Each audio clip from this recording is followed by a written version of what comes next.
Hi everyone, it's Wade Webb from Royal LePage Kelowna. I'm joined here today with Daryl French from LendingMax, and thank you, Daryl, for coming today. We're going to chat with you about our Mortgage Minute and what's happening out there in the world of finance.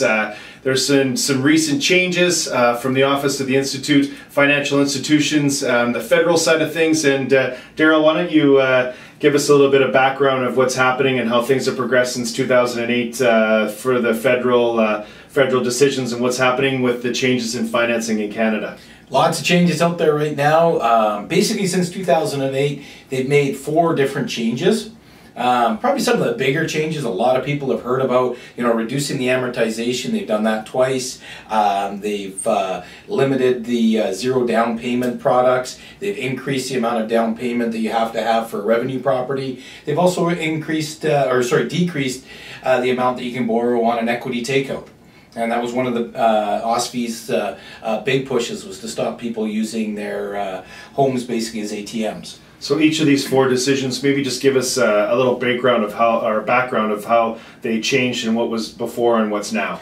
Well, big thing they were targeting, I think one of the big targets is really first-time buyers. Okay. So first-time buyers getting into the market, and a lot of comparisons were drawn between Canada and the U.S., where in the U.S. you get 100% financing, even more. In Canada, we've always required kind of a minimum of 5%. The last few years prior to 2008 and the changes, we actually had some zero-down programs, so that you didn't have to put any down payment down, so you had no skin in the game. So now there's a demand that minimum 5%. Minimum no 5%, right? Okay. You can borrow the 5%. You can use gifts from family members, those kinds of things. But you still have to have the skin in the game. Okay. Change number 2. Big change. Probably the biggest is the amortizations. Okay. At one point we got right up to 40-year amortizations. Right. We're back down to 25-year amortizations on all high ratio mortgages. And so can you just tell the audience just high ratio meaning what, please? Anything over 80% loan to value, we have to have a minimum, or we can amortize it over minimum 25 years, or sorry, maximum 25 years.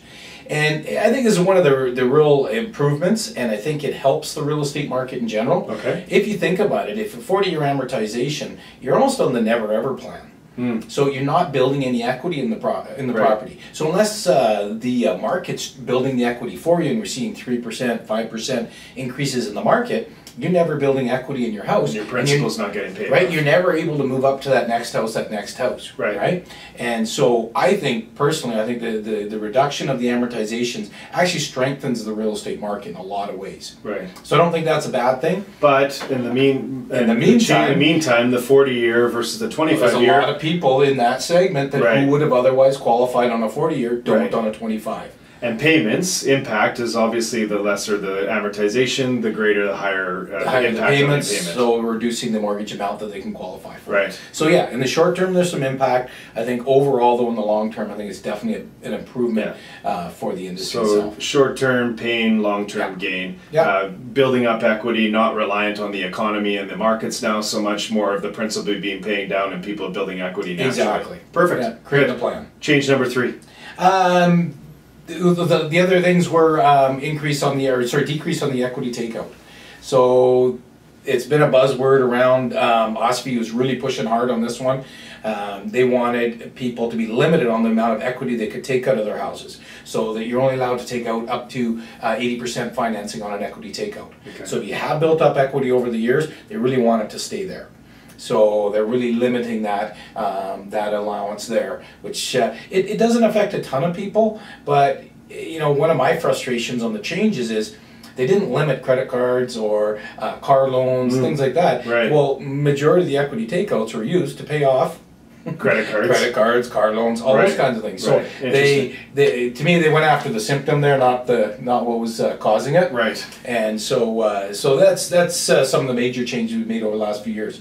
Probably the biggest change we've seen in the recent time frame is this year, the cutbacks on the bank's allowance on the CMHC securitization program. So clarifying there that they're limiting the number of mortgages that the lending institution is allowed to do. Yeah, and for years, the banks have always been limited. They've had a $600 million cap for a number of years now. It's been moved up over the year, $600 billion, moved up over the years. But this year, they brought into play an annual cap of $85 billion. Okay.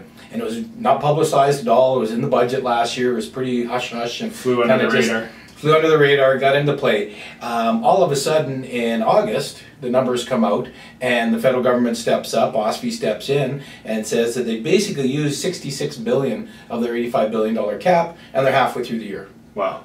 Oops. Right. So what they've done to kind of offset the problem is they've now limited all the banks to $350 million per month on the CMHC securitization program. Right, which limits the number of mortgages, which limits the number of people that can get and qualify. To give you an idea on that, TD, for example, I got their numbers right here. TD has securitized $41.2 billion, an increase of 55% just over the last 2 years. So that means they've increased their securitization book under this program by in excess of $20 billion. Wow. Okay, they're now limited to $4.2 billion per year.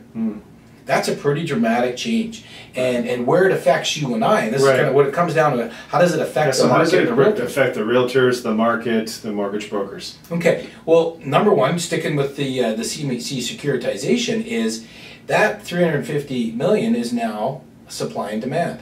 You know, the supply now is limited. Right. Anytime you have a limited supply, what does the price do? Right. It goes up. So you've taken you see TD's example. They're doing about $10 billion a year the last couple of years. Okay. They're now only able to do $4.2 billion. So basically, for the end consumer, the cost of funds goes up. Right. So if you look at what the economists, interest rates are going to be feeling the push to increase. Exactly. Premiums maybe raising the price of it because it's now supply and demand, so they can charge higher premiums and increase those rates just because based on that change in the rules. And we haven't seen any push yet on the premium. Interest rates definitely. Right. And the experts, the economists that are kind of trying to predict this for us, right, they're looking at it somewhere between a 20 and 65 basis point bump just caused by the securitization. So this quarter, final quarter of the year, starting next year, you're going to start to see it almost right away. Last week, in fact, we saw about a 10 basis point jump last week. Right. So you're starting to see those increases. So if you're doing something financially, now is definitely time more than ever. Urgency is there, right? Okay. Get involved, get these things going. It's really, really important. Good. The other side of bless you. The other side of what's come through with these changes is the B20 guidelines. Okay? And basically what that is, it's the government's first kick at regulating at the branch level. So they're actually going in now and auditing the branches.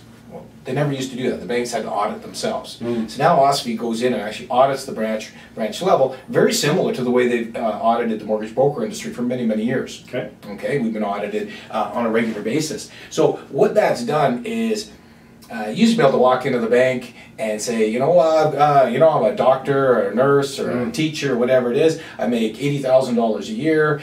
Here's my pay stub, and off we go, sign the paper, and we're done. So a huge increase in accountability.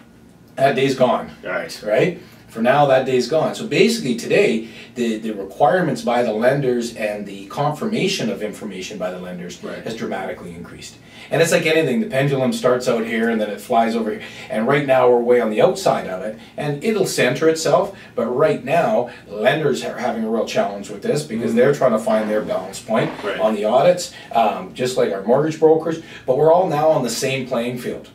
So we all have basically the same reporting requirements under the new B20 guidelines. So it's put everybody kind of together on it. So we think it's a huge advantage for us on the mortgage broker channel. Along with the changes to the securitization, our monoline lenders, monoline being that they're non-branch lenders. So we've got a number of lenders that just strictly deal with the mortgage broker channel.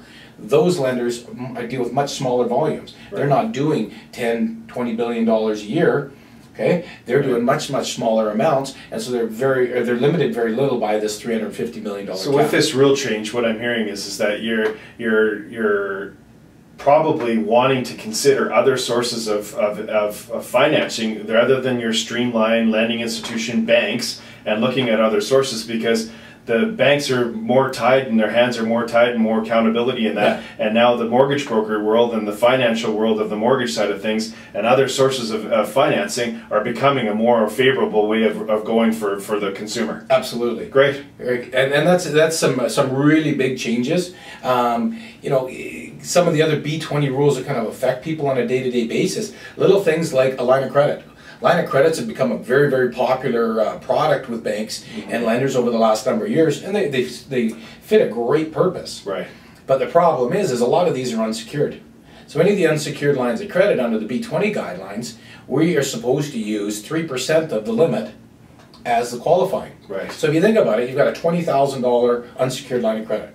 Okay, we would have to put $600 into debt servicing to qualify for that mortgage. Right. Okay, under the old guidelines, that'd be about $67. Right.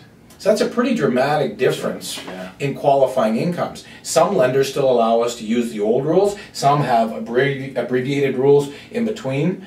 Some differ between high ratio and conventional, so above 80% loan to value versus below 80% loan to value based on credit scores. So there's a real spectrum right now. Right. It's not this, this little box is all that there is. Right. There's a whole bunch of different criteria that really lead us to the end decision. So for realtors, consumers, mortgage brokers, summarize today's message on today's content, please. Probably the biggest thing is the mortgage field is more more competitive than it's ever been. And it's more involved in that the rules and guidelines are more difficult to kind of work our way through than ever. I've been in the business for 20 years, and this is the most difficult, most challenging time we've ever had in that 20 years. But with that challenge comes opportunity. And this is where partnering up with a mortgage professional can make an enormous difference. It can really, truly make the difference between getting that commission check and not getting that commission check. I think that's really important. And for those people that are considering a move or a purchase or in the real estate, obviously today's message is now is the time. Now is the time. More than ever that we've seen since 2008. And if you're considering it, get in there. Consider the source of a mortgage professional and use it, and consider now is the time more than ever with these changes. Well, yeah, little points like you're starting to see interest rates go up, and the sooner you get that pre-approval in and your interest rate locked, there's no commitment to you. Everything's in your favor. You get the interest rate locked, and then you get to decide what you want to do, if you want to pull the trigger and go ahead with the purchase. But at least you got peace of mind on the cost on the interest rate side. Great. Daryl, thanks for the change information. Great content. I hope you find it valuable. And thanks for your time. And this is Daryl French from LendingMax and Wade Webb from Royal LePage Kelowna signing off. Have a great day.